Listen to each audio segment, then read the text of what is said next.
அப்பேற்பட்ட மகிமை இருக்கக்கூடியது பகவன் நாமம். அந்த பகவன் நாமத்தை நாம் சொல்லிக்கொண்டே வந்தால் நமக்கு ஜீவிதத்திலே எவ்வளவோ நல்லதாகும். நான் சிறு வயசில் ஒரு ஸ்லோகம் படித்தேன்.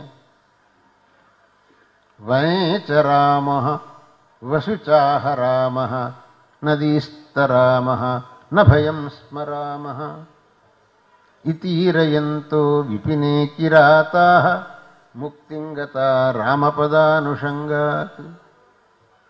காட்டில் இருக்கிற வேடர்கள், அவர்களுக்கு பகவானும் தெரியாது, ஒன்றும் தெரியாது. ஏதோ காட்டில் சுத்துறது, கொள்ளை அடிக்கிறது,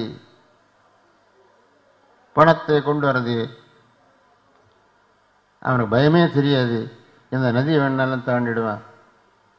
அதே அவன் சொன்னானா, அதில் நீங்கள் அவனுக்கு சமஸ்கிருதம் வருமா அப்படின்னு கேட்கக்கூடாது. அவன் சொல்லிட்டு இருந்தான், வனே சராமஹா, காட்டை சஞ்சாரம் பண்ணுவோம், பசுத்த ஆஹராமஹா, பணத்தை கொண்டு வருவோம், நதீஹி தராமஹா, நதிகளை தாண்டிடுவோம், நான் பயம் ஸ்மராமஹா, எங்களுக்கு பயமே கிடையாது அப்படின்னு. ஆனால் இந்த 4 வார்த்தையிலையும் ராமஹா ராமஹா ராமஹா ராமஹான்னு வந்துடுத்து.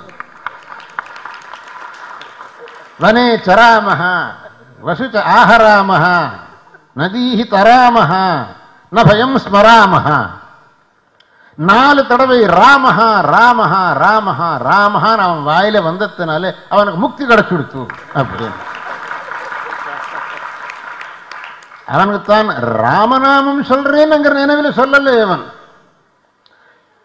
அவன் ராமநாமம் அங்கிற பாவத்தில் சொல்லாட்டாலும் கூட ராமஹாங்கிற அக்ஷரங்கள் அவன் வாயில வந்ததுனால அவனுக்கு முக்தி கிடைச்சிது. இது பாகவதத்திலே அஜாமிலோபாக்கியம்